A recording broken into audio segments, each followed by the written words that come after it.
హైదరాబాద్ లోని టీజీఎస్పీఎస్సీ కార్యాలయం ముట్టడికి నిరుద్యోగులు ఇచ్చిన పిలుపు ఉద్రిక్తంగా మారింది.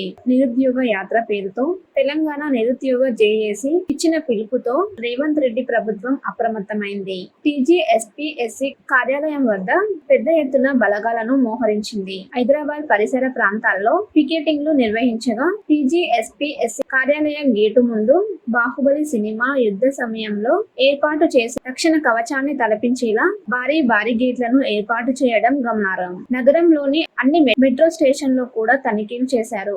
ఈ క్రమంలో ముట్టడికి ప్రయత్నించిన యువతను పోలీసులు ఎక్కడికక్కడ అరెస్ట్ చేశారు.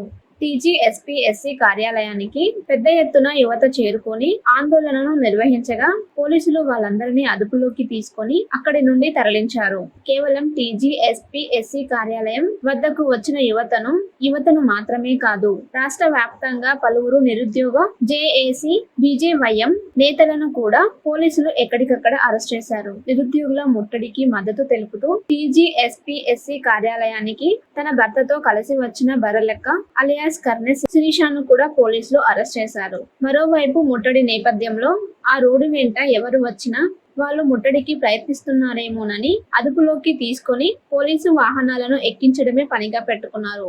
ఈ క్రమంలోనే ఓ భార్యాభర్తల జంటను ఆపేసి ఫోన్లు లాక్కున్నారు. దీంతో తాము సాధారణంగా రోడ్డు వెంట వెళ్తున్నామని ఆందోళన చేయడానికి రాలేదంటూ ఆ జంట ఆగ్రహం వ్యక్తం చేయడంతో అక్కడి నుండి పంపించేశారు. అదే రోడ్డు వెంట వెళ్తున్న రైతులు, సాధారణ ప్రజలను కూడా పోలీసులు అదుపులోకి తీసుకోవడం గమనార్హం.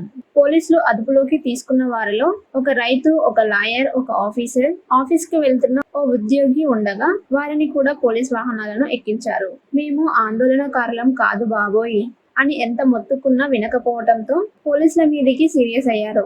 దీంతో ఉన్నత అధికారులు కల్పించుకొని వాళ్ళని వదిలిపెట్టారు. ఇందుకు సంబంధించిన వీడియోలు, ఫోటోలు ఇప్పుడు సోషల్ మీడియా మాధ్యమాలలో తెగ చక్కర్లు కొడుతున్నాయి.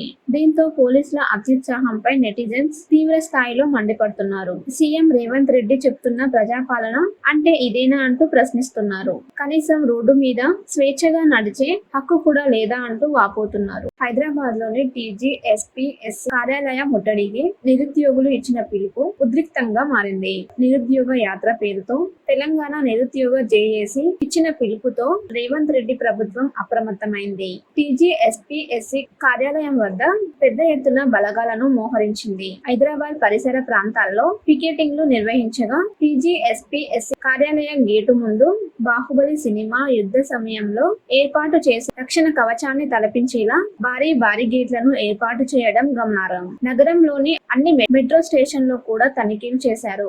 ఈ క్రమంలో ముట్టడికి ప్రయత్నించిన యువతను పోలీసులు ఎక్కడికక్కడ అరెస్ట్ చేశారు. టీజీఎస్పీఎస్సీ కార్యాలయానికి పెద్ద ఎత్తున యువత చేరుకొని ఆందోళనను నిర్వహించగా పోలీసులు వాళ్ళందరినీ అదుపులోకి తీసుకొని అక్కడి నుండి తరలించారు. కేవలం టీజీఎస్పీఎస్సీ కార్యాలయం వద్దకు వచ్చిన యువతను మాత్రమే కాదు, రాష్ట్ర వ్యాప్తంగా పలువురు నిరుద్యోగ జేఏసీ బీజేవైఎం నేతలను కూడా పోలీసులు ఎక్కడికక్కడ అరెస్ట్ చేశారు. నిరుద్యోగుల ముట్టడికి మద్దతు తెలుపుతూ టీజీఎస్పీఎస్సీ కార్యాలయానికి తన భర్తతో కలిసి వచ్చిన బర్రెలెక్క అలియాస్ కర్నెస్ శిరీషాను కూడా పోలీసులు అరెస్ట్ చేశారు. మరోవైపు ముట్టడి నేపథ్యంలో ఆ రోడ్డు వెంట ఎవరు వచ్చినా వాళ్ళు ముట్టడికి ప్రయత్నిస్తున్నారేమోనని అదుపులోకి తీసుకొని పోలీసు వాహనాలను ఎక్కించడమే పనిగా పెట్టుకున్నారు. ఈ క్రమంలోనే ఓ భార్యాభర్తల జంటను ఆపేసి ఫోన్లు లాక్కున్నారు. దీంతో తాము సాధారణంగా రోడ్డు వెంట వెళ్తున్నామని ఆందోళన చేయడానికి రాలేదంటూ ఆ జంట ఆగ్రహం వ్యక్తం చేయడంతో అక్కడి నుండి పంపించేశారు. అదే రోడ్డు వెంట వెళ్తున్న రైతులు, సాధారణ ప్రజలను కూడా పోలీసులు అదుపులోకి తీసుకోవడం గమనార్హం. పోలీసులు అదుపులోకి తీసుకున్న వారిలో ఒక రైతు, ఒక లాయర్, ఒక ఆఫీసర్, ఆఫీస్ కి వెళ్తున్న ఓ ఉద్యోగి ఉండగా వారిని కూడా పోలీస్ వాహనాలను ఎక్కించారు. మేము ఆందోళనకారులం కాదు బాబోయ్ అని ఎంత మొత్తుకున్నా వినకపోవడంతో పోలీసుల మీదికి సీరియస్ అయ్యారు.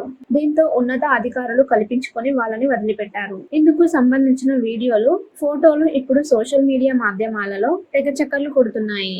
దీంతో పోలీసుల అత్యుత్సాహంపై నెటిజన్స్ తీవ్ర స్థాయిలో మండిపడుతున్నారు. సీఎం రేవంత్ రెడ్డి చెప్తున్న ప్రజాపాలన అంటే ఇదేనా అంటూ ప్రశ్నిస్తున్నారు. కనీసం రోడ్డు మీద స్వేచ్ఛగా నడిచే హక్కు కూడా లేదా అంటూ వాపోతున్నారు.